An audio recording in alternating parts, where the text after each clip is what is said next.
2017, a seemingly random thing happened. Somebody ran through the back of the activity center with their car.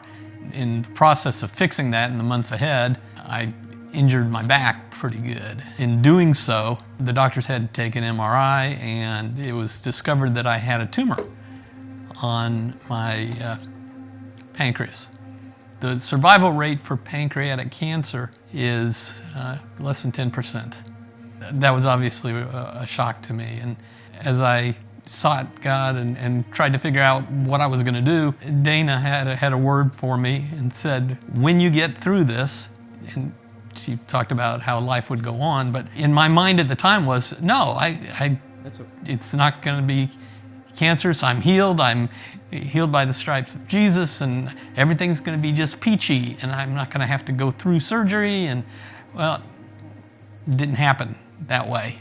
I ended up having the surgery. Then after that, it was prescribed that I have 4 to 6 months of chemotherapy.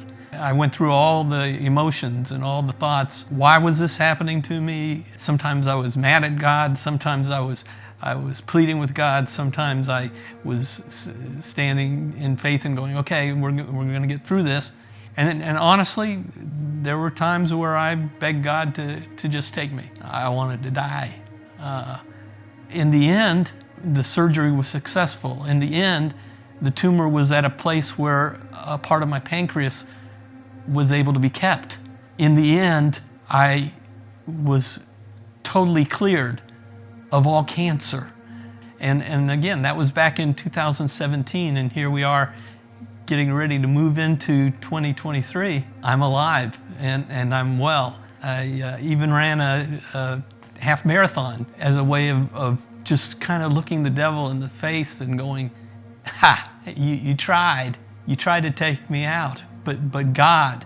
The thing about it is, when you're in the middle of the trial, you sometimes don't see it, but the love of God doesn't change. The promises of God don't change. And when you're standing strong in faith, He's there. And when you are failing miserably and you blow it, He doesn't leave. He's still there. I don't know, aside from the fact that we have an enemy that wants to take you out, why. I tried to answer that. It doesn't matter. What matters is the fact that God is there and He loves me and He cares about me, and His word is sure.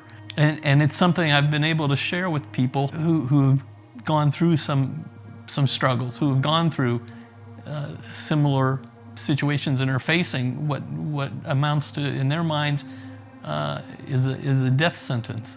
God didn't give this to me, but God is using that to allow me to share the love of God.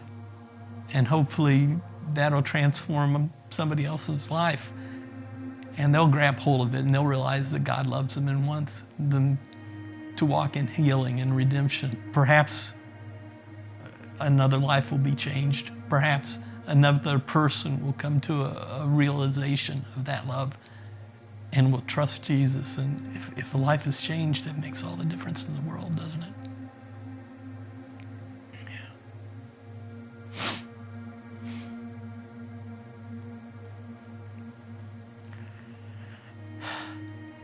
He's so good to us.